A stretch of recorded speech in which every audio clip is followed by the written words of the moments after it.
धन्यवाद मेरे गुरु, new brand global team coordinator mister Kishore ji Ayre sir, उनको मैं वंदन करना चाहता हूँ। माय डियर फ्रेंड, मेरे बारे में मैं आपको बोलूं, my self professor Manik Jadhav. मैं विदर्भ रीजन में रहता हूँ, मेरा बचपन इधर ही गया। बुल्ढाना डिस्ट्रिक्ट है विदर्भ रीजन में, और बुल्ढाना डिस्ट्रिक्ट में खामगांव एक छोटा सा तहसील है, और उस खामगांव तहसील से 17 किलोमीटर दूरी पे एक छोटा सा गांव है, जिस गांव की जनसंख्या 809 से होगी। ऐसे 800 जनसंख्या वाले गांव में मैं पला बड़ा, और ऐसे फैमिली से मैं बिलोंग करता था। माय डियर फ्रेंड, मेरे माता और मेरे पिताजी खेत मजूरी का काम करते थे, मतलब खेती थी लेकिन 2.5 एकड़ खेती थी। लेकिन वो 2.5 एकड़ खेती में कैसा गुजारा होगा, तो मेरी माँ और मेरे पिताजी दूसरों के खेती में जाके मजूरी का काम करते थे। मुझे आज भी याद है, जब मैं छोटा था तो मैं मेरे माँ का, मेरे पिताजी के जो मेहनत होती है, जो परिश्रम होती थी, वो मैं देखता था। मेरे माँ 15 रुपए 12 रुपए रोज कमाने के लिए दिन भर दूसरों के खेती में जाके काम करती थी। मेरे पिताजी जब दिन भर काम करते थे दूसरों के खेती में, तो मेरे पिताजी को 20 रुपए 22 रुपए रोज मिलता था, और 22 रुपए 15 रुपए कमाने के लिए 12 12 घंटा 13 13 घंटा वो मेहनत करते थे। माय डियर फ्रेंड, तो ऐसे फैमिली से मैं बिलोंग करता था जहां पे खाने के वांदे थे। बाकी का तो छोड़ दो, बाकी का जो हौस मजा होती है वो तो हमारे जीवन में कभी आई नहीं। कभी अगर दिवाली हो, कभी अगर दसरा हो, तो हमारे घर में ऐसा कुछ गोल जिसे बोला जाता है, स्वीट जिसे बोला जाता है, वो मिलता था। बाकी तो बस काम करना और मेहनत करना, ऐसे फैमिली से मैं बिलोंग करता था। तो गांव में 7वीं तक जिला परिषद की स्कूल हुआ करती थी। 7वीं तक मैंने पढ़ाई किया गांव में। अभी बचपन से थोड़ा सा स्टडी में अच्छा था, तो पिताजी सपने देखने लगे, माताजी सपने देखने लगे कि बच्चा पढ़ना चाहिए, लेकिन पढ़े तो कहाँ पढ़े। गांव में जहां तक स्कूल है, जिला परिषद की 7वीं तक गांव में स्कूल है, तो वहां पे पढ़ने के बाद आगे की पढ़ाई कहाँ करे और कहाँ भेजे, ना उनको पता था ना मुझे पता था, क्योंकि मेरी माता जी अनपढ़, कुछ भी पढ़ी लिखी नहीं, और मेरे पिताजी भी अनपढ़, जिन्हें कहा जाता है अंगठे बहादुर, ऐसे मेरे माता पिताजी थे। तो खानदान में मैं पहला इंसान था जो मेरे पूरे फैमिली में 7वीं कक्षा तक पढ़ा था। बाद में मेरे पिताजी ने मेरे मामा जी से बात किया, और मेरे मामा जी ने मुझे बुला लिया कि आजा, मेरे गांव में 10वीं तक स्कूल है जिला परिषद की। तो मेरे मामा जी के घर में जाके उनका घर का पूरा काम करना, जो भी काम होते हैं, जो चीजें होती है घर की, वो सब करना, उनके घर के काम करते करते उनके खेतों में भी काम करना। ऐसा करके मैंने 8वीं 9वीं 10वीं मामा जी के यहाँ पे मैंने एजुकेशन कंप्लीट किया। लेकिन पढ़ने का जज्बा था, क्योंकि देखिए माय डियर फ्रेंड, अगर अपने पास पैसा नहीं है, अपन सक्सेस बनना चाहते हैं, अपनी चाहत बहुत बड़ी है, और अपने पास लगाने के लिए कुछ भी नहीं है, तो भगवान ने एक चीज हमें दी होती है, उसका नाम है ब्रेन। मैंने किताबों में पढ़ा था कि अगर आपके पास पैसा नहीं है, कैपिटल नहीं है कुछ नया करने के लिए, तो आपके पास का जो ब्रेन है उसको आप कैपिटल बनाओ। तो 10वीं में मैं पढ़ा, 10वीं तक मैं बोर्ड मेरिट आ गया, और मैं, मेरे पिताजी को, मेरे माताजी को बहुत अच्छा लगा, क्योंकि खानदान में पहला बच्चा था जो 10वीं में अच्छी गुणों से पास हुआ। तो माँ को भी बहुत आनंद हुआ, पिताजी को भी बहुत आनंद हुआ। लेकिन एक समस्या आ गई कि अभी कहाँ पढ़े, अभी किधर जाए। तो खामगांव में एक गवर्नमेंट हॉस्टल में, वो मार्कशीट अच्छा था, बढ़िया परसेंटेज आए थे, तो खामगांव में गवर्नमेंट हॉस्टल में मैंने 11वीं 12वीं कंप्लीट की। उसके बाद जल्द से जल्द जॉब चाहिए, तो फिर मैंने मेरा डीएड कंप्लीट किया। तो डीएड करने के बाद मैं तुरंत जॉब पे लगा। तो मेरा पहला पोस्टिंग सन 2001 में परभनी डिस्ट्रिक्ट में, मेरा पहला पोस्टिंग प्राइमरी टीचर के नाते मैंने मेरी करियर की शुरुआत किया माय डियर फ्रेंड। फिर मैं जॉब भी करता था, और एक्सटर्नल मैंने मेरा बीए भी कंप्लीट किया। बीए करने के बाद और मेरा बीएड को नंबर लग गया, फिर मैंने बैचलर इन एजुकेशन कंप्लीट किया।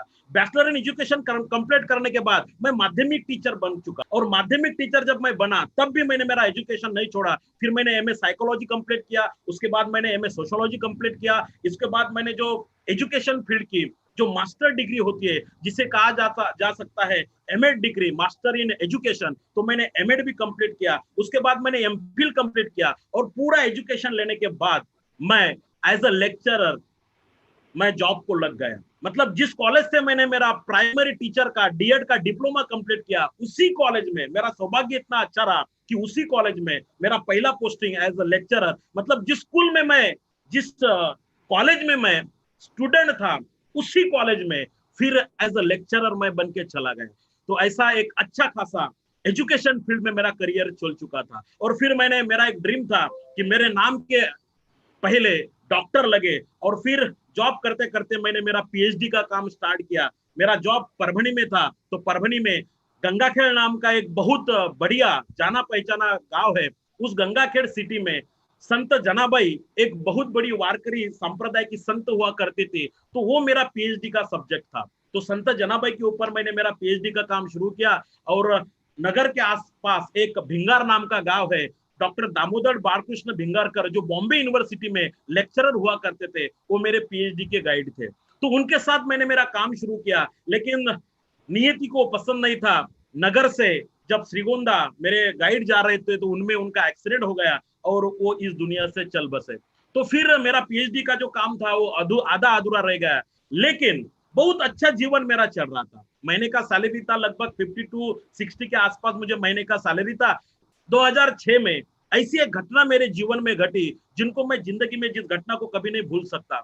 जिस पिताजी ने मुझे पल भर के बड़ा किया, बचपन से लेके मेरे ऊपर प्यार किया, वही पिताजी 2006 में गुजर गए।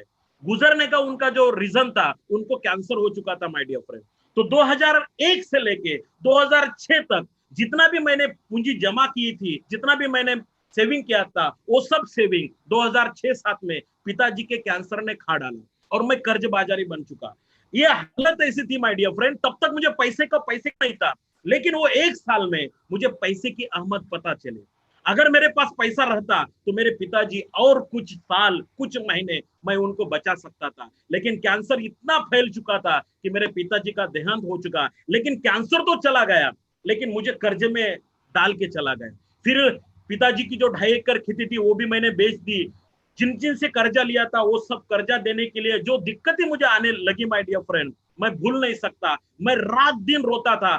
बहुत बुरे बुरे ख्याल आते थे मेरे मन में कि आत्महत्या करूं। लोग अपमान करते थे, फ्रेंड्स अपमान करते थे, रिलेटिव जो भी है वो दिन में 2-2 3-3 बार फोन करते थे कि पैसा दो, पैसा दो। तो इस प्रकार का जब माहौल चल रहा था, 3 साल लगे मुझे इन सब माहौलों से गुजरते गुजरते। और 3 साल के बाद मैं अपॉर्चुनिटी ढूंढ रहा था कि कोई ऐसा अपॉर्चुनिटी मुझे मिले जिस अपॉर्चुनिटी के माध्यम से जीवन में कभी कर्जा ना निकाला जाए, कभी कर्जी की जो डिबेट की जो जीवन होती है वो जीवन से मैं बाहर निकलूं। ऐसे सोचते सोचते एक दिन मैं घर में बैठा था, सन 2012 की लास्ट की बात है माय डियर फ्रेंड। एक दिन दोपहर के टाइम पे मेरे डोर की बेल बजी और एक इंसान ने मेरे घर में एंट्री किया, चाय पानी लिया, ख्याली खुशहाली पूछी। तो उसके बाद उसने उसके बैग हुआ करता था, उस बैग में से कुछ कागज निकाले और मुझसे बात करने लगा।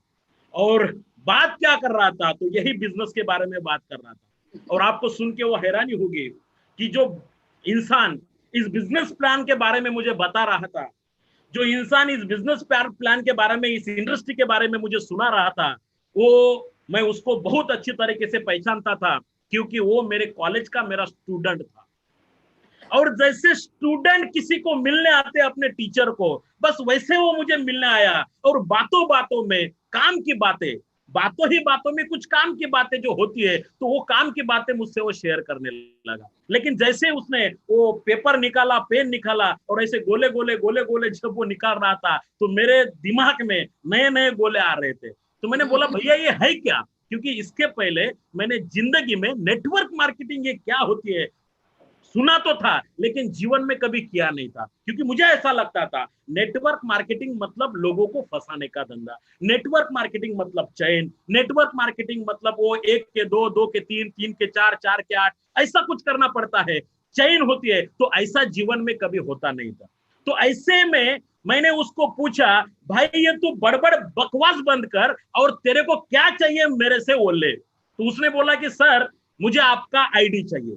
तो मैंने बोला भैया इसमें मुझे मत फंसा, मैं ऑलरेडी बहुत बहुत मारा हुआ इंसान हूँ, पैसे की बात नहीं है। लेकिन ये जो लोगों से बोलना, लोगों से बात करना, लोगों से प्लान बताना, लोगों को प्रोडक्ट सेलिंग करना, ये मेरे बस की बात नहीं है। लेकिन वो मेरा ही स्टूडेंट था, उसने हार नहीं मानी। अलग अलग एग्जाम्पल से उसने मुझे समझाया। और लास्ट में अभी बच्चा आया, अपना स्टूडेंट आया, तो उसको क्यों नाराज करना। तो इसलिए मैंने 10,000 रुपए दिए और उसको बोला तेरे को जो करना है वो कर ले भाई और तू निकल जा। 8 दिन के बाद वो फिर आया और उसने बड़े बड़े बक्से में ऐसा कुछ नए नए प्रोडक्ट लेके आया। सन 2013 की बात है। और कुछ प्रोडक्ट उसने मेरे से शेयर किए।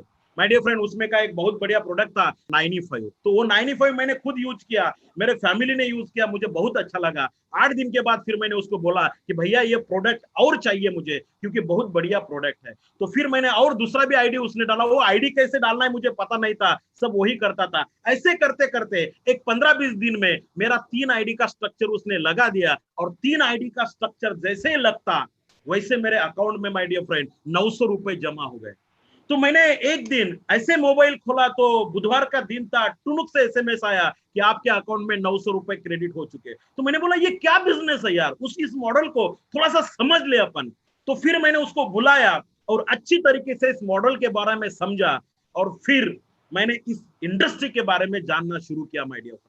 मैंने कुछ किताबें पढ़ी, मैंने कुछ ट्रेनिंग लिया, अच्छे अच्छे लोगों से बात किया, और उसी 2-3 महीने के दौरान मैंने मेरे महागुरु किशोर आहिरे सर जी को भी सुना। और सुनने के बाद अंदर की जितने भी ज्वाला थी माय डियर फ्रेंड, वो सब ज्वाला बाहर निकल चुकी थी। क्योंकि पैसे ने पूरे जीवन भर मारा था, बचपन से गरीबी देखा था, और पिताजी चले गए वो भी आंखों से देखा था। जो रिश्तेदार थे, जो फ्रेंड्स थे, उन्होंने पैसे के लिए कितना अपमानित किया, कितना इंसल्टिंग किया, वो भी सब देखा। और फिर मैंने ठान लिया, माणिक जाधव जो 10वीं कक्षा में पढ़ा था, अगर आपके पास पैसा नहीं तो आप ब्रेन को कैपिटल बनाए, वो बात मुझे याद आई। और मैं भगवान का शुक्रिया अदा करना चाहता हूँ कि भगवान ने मुझे ब्रेन दिया सोचने के लिए। मैंने सोचा, इस मॉडल का स्टडी किया, नेटवर्क इंडस्ट्री का स्टडी किया, इतना स्टडी किया कि 6 महीना मैं काम कम करता था लेकिन किताबें बहुत पढ़ता था, क्योंकि किताबों से लगाव बचपन से ही था। तो इतने किताबें मैंने पढ़े, इतना ट्रेनिंग मैंने लिया।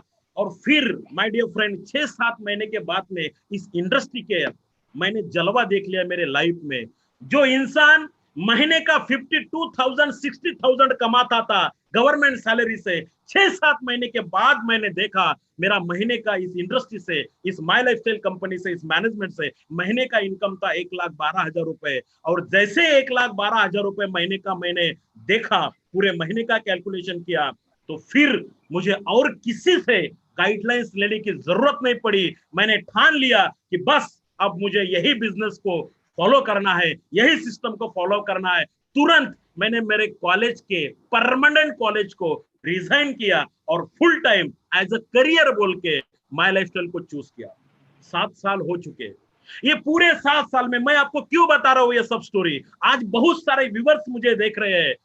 अगर मेरे जैसे कोई टीचर है, मेरे जैसे कोई प्रोफेसर है, मेरे जैसे कोई पढ़े लिखे लोग हैं, उन सभी से मैं बोलना चाहता हूं कि भैया 7 साल पहले मेरे जीवन में अपॉर्चुनिटी आया था, आज आपके जीवन में आ चुका है। अगर 7 साल पहले मेरा जीवन आपको बोल दूं तो कुछ नहीं था, कुछ नहीं था, कर्ज बाजारी था, डेबिट में जी रहा था, बैंक करप्ट था। आज के तारीख में मैं आपको बोल दूं माय डियर फ्रेंड, इसी बिजनेस के माध्यम से मैंने पहला गाड़ी लिया इंडिको मांझा, उस गाड़ी को चलाया। बाद में मैंने दूसरा गाड़ी लिया विटारा ब्रेजा, उस गाड़ी को चलाया। और जिस गाड़ी का ड्रीम बड़े बड़े लोग देखते थे, वो गाड़ी आज मैं मेंटेन कर रहा हूं, जिस गाड़ी का नाम है ऑडी Q3, जिसकी कीमत है 47 लाख माय डियर फ्रेंड। आज अगर बात करूं, मैं जब इस बिजनेस में आया था तो 1,300 रुपए महीने के किराए के मकान में रहने वाला एक इंसान इस बिजनेस में आया। आज खमगांव जैसे तहसील में मेरे खुद के 2 प्रॉपर्टीज है, 2 घर है। इसके साथ साथ मेरा नांदेड़ में एक घर बन चुका है, अभी मेरा नेक्स्ट मंथ में औरंगाबाद में खुद का घर बन चुका है। तो आया था एक घर के लिए, लेकिन बिजनेस के माध्यम से अभी तक मैंने 4-4 घरों का सपना देखा, सिर्फ सपना नहीं देखा, वो पूरे भी किए माय डियर फ्रेंड। आज डेबिट वाली लाइफ नहीं जी रहा हूं, आज कर्जे वाली लाइफ नहीं जी रहा हूं, आज ऐसा जीवन में जी रहा हूं माय डियर फ्रेंड इस मैनेजमेंट के माध्यम से, जिसको महीने का कोई प्रॉब्लम नहीं। कोरोना और ये लॉकडाउन का माहौल हमारे देश में, हमारे महाराष्ट्र में चल रहा है, मैं घर से बाहर भी नहीं निकला, लेकिन माय डियर फ्रेंड लास्ट महीने का मेरा 1 महीने का इनकम था लगभग 8.25 लाख रुपए, ओनली वन मंथ, 8.25 लाख रुपए 1 मंथ। मेरा सीलिंग भी हो चुका 2,10,000 जो बोला है। तो पैसिव इनकम की अगर बात करूं तो मैं एक ही बात बोलना चाहूंगा माय डियर फ्रेंड, जिसके पास ब्रेन है उस ब्रेन को कैपिटल बनाइए। और अभी पूरे देश में जो आत्मनिर्भरता की बातें चल रही है, मैं तो ये बोलता हूं कि रियल आत्मनिर्भर अगर बनना है तो हमें माय लाइफस्टाइल ही करना है। बहुत सारे लोग हिंदुस्तान में पूछते हैं कि अगर माई लाइफस्टाइल में सक्सेसफुल बनना है तो ऐसे कौन सी इंफ्रास्ट्रक्चर हमारे पास होना चाहिए। माय डियर फ्रेंड, कोई ज्यादा इंफ्रास्ट्रक्चर की जरूरत नहीं है। माई लाइफस्टाइल में अगर आपको आम इंसान से खास इंसान बनना है तो सबके पास होना चाहिए एक मोबाइल फोन और आपके पास पब्लिक होना चाहिए। अगर ये इंफ्रास्ट्रक्चर आपके पास है और आप सीखने की चाहत रखते हो और आपके पास पब्लिक है, यही इंफ्रास्ट्रक्चर के भरोसे पे आने वाले 3 साल में, आने वाले 5 साल में आप आम इंसान से खास इंसान बन सकते हो। सिस्टम के साथ काम करना पड़ता है। सिस्टम, इस बिजनेस में खुद का दिमाग नहीं लगाना। मैं प्रोफेसर था, डबल एम एम एमफिल था, लेकिन इस बिजनेस में जब मैं आया तो मैंने खुद में क्या बदलाव लाया। पहला बदलाव मैंने लाया कि मैं मेरे दिमाग को ताला लगाऊंगा और जो बात मेरी सीनियर बोलेंगे, जो बात मिस्टर किशोर अहिरे सर बोलेंगे, मैंने मेरे अपलाइन को कभी क्रॉस नहीं किया 7 साल में। ना प्रॉब्लम बोला, ना किसी प्रकार, अपलाइन से हमेशा मोटिवेशन लेता गया। मैंने सिर्फ इस सिस्टम को फॉलो किया है। माय लाइफस्टाइल, डायरेक्ट सेलिंग और ये मैनेजमेंट का जो सिस्टम है my dear friend, list, invitation, seminar, closing, Zoom meeting, promotion, बस यही बात मैंने किया, इसके ऊपर मैंने फोकस किया। तो नेटवर्क मार्केटिंग माय लाइफस्टाइल है क्या? तो एक सिस्टम है, कोई नया सिस्टम नहीं है। अपन को कोई नया सिस्टम खड़ा करने की जरूरत नहीं है। जितने भी नए लोग मेरी बात सुन रहे हैं, आप खुद का दिमाग मत लगाओ। जिसने भी आपको बुलाया, जो सिस्टम वो समझा रहे, बस उस सिस्टम का आप हिस्सा बनो। इस इंडस्ट्री में, माय लाइफस्टाइल में, यहाँ पे कोई भी इंसान आ सकता है। यहाँ पे स्टूडेंट आ सकता है, यहाँ पे टीचर आ सकता है, यहाँ पे किसान आ सकता है, यहाँ पे मजदूर आ सकता है, यहाँ पे जॉब करने वाला आ सकता है, यहाँ पे महिला आ सकती है। कोई जात नहीं, कोई धर्म नहीं, कोई पंथ नहीं, एक बैनर के नीचे हम आ सकते हैं और सभी से एक मिलजुलाव से एक ही ड्रीम, आपकी प्रगति मेरी प्रगति। तो इतना बड़ा डेमोक्रेसी का सिस्टम पूरे इंडिया में, पूरे हिंदुस्तान में, पूरे वर्ल्ड में एक ही इंडस्ट्री में है जिसका नाम है डायरेक्ट सेलिंग। और डायरेक्ट सेलिंग में एक ही कंपनी है माय डियर फ्रेंड, जिस कंपनी का नाम है माय लाइफस्टाइल। और एक बात मैं आपसे बोलना चाहूंगा, अगर आपको आत्मनिर्भर बनना है तो पीएम साहब भी बोल रहे हैं, पूरा देश बोल रहा है कि हमें डिमांड के साथ काम करना चाहिए। आज हिंदुस्तान को किस बात की डिमांड है? 2 बातों की डिमांड है। पहली डिमांड है कि हमारा इम्यूनिटी पावर बूस्टिंग होना चाहिए। हम इम्यूनिटी के दौर पे एक अच्छे होने चाहिए, ताकि कोई वायरस हमारे शरीर में ना जाए। और इम्यूनिटी के बारे में अगर बोल दूं तो आयुष प्रीमियम का जो ब्रांड हमारे प्रोडक्ट के ऊपर है, ऐसा ब्रांड किसी के पास नहीं है माय डियर फ्रेंड। तो हम अपना इम्यूनिटी, जो लोगों की डिमांड है, उसको भी पूरा कर सकते हैं और साथ में स्वयं रोजगार, हम लोगों को रोजगार भी दे सकते हैं। तो डिमांड 2 चीजों की आज हिंदुस्तान में। पहली डिमांड है रोजगार प्राप्त होना और दूसरी डिमांड है इम्यूनिटी को बढ़ाना। ये दोनों के दोनों डिमांड अगर कोई कंपनी फुलफिल कर रही है आज इस देश में, तो वो ही एक ही कंपनी माय डियर फ्रेंड, जिस कंपनी का नाम है माय लाइफस्टाइल। तो आज मोदी साहब बात कर रहे हैं आत्मनिर्भर भारत की, लेकिन माय लाइफस्टाइल का ये मैनेजमेंट पिछले 18 सालों से ये आत्मनिर्भरता का काम कर रही है। तो ये सोचने वाली बात है, ये समझने वाली बात है। तो जिनको भी ब्रेन को कैपिटल बनाना है, जिनके पास पब्लिक है, जिनके पास मोबाइल फोन है और जो सीखना चाहते हैं, बस उनके लिए अवसर है माय डियर फ्रेंड। आज पूरी मेरी जितनी भी फैमिली है वो सब फैमिली हैप्पी है, लेकिन सिर्फ फैमिली खुश करना ये हमारा मकसद नहीं है, उसके साथ साथ इनकम भी आना चाहिए। तो पूरे लॉकडाउन में अगर देखा जाए माय डियर फ्रेंड, महीने का कम से कम 7 लाख 8 लाख रुपए घर पे आ रहा है और फैमिली भी खुश है, टीम भी काम कर रही है, सबका सपोर्ट है माय डियर फ्रेंड। तो आशा यही करता हूं मैं आपसे कि जीवन में एक अवसर मिला है, आज ही इसको शुरुआत करो। सिर्फ शॉपिंग करना है माय डियर फ्रेंड, बाकी दूसरा कुछ नहीं करना है, सिर्फ शॉपिंग करना है और घर में लगने वाली चीजें लेनी है और लोगों को रिकमेंडेड करना है। तो आशा यही करता हूं कि आज का ये जो सिस्टम है, इस सिस्टम को आप सरेंडर हो जाए। लाइफ के आपके 3 साल दो। मैं यही बोलूंगा कि ये कोई गरीबी हटाओ मुहिम नहीं है, यहाँ पे भी बहुत मेहनत करना पड़ता है। यहाँ पे मैंने 7 साल मेहनत किया और आशा यही करता हूँ माय डियर फ्रेंड, जिन लोगों ने भी ये प्लान को आज सुना, तो सभी से अनुरोध करता हूं, आंखें बंद कीजिए और बिजनेस को शुरू कीजिए। थोड़ा सा स्ट्रगल है, लेकिन उसके बाद आपके जीवन संवर सकता है। इसी बात को रखते हुए मैं इसी शुभकामना आपके साथ कि सभी के जीवन में ये बदलाव आ जाए, यही शुभकामना चाहता हूँ। उस ऊपर वाले से यही प्रार्थना करना चाहता हूँ कि सबके जीवन में जैसे हमारे जीवन में बदलाव आए, वैसे आपके जीवन में बदलाव आए। यह शुभकामना देके मेरे वाणी को यहाँ पे मैं विराम करता हूँ। फिर से एक बार कोटि कोटि धन्यवाद।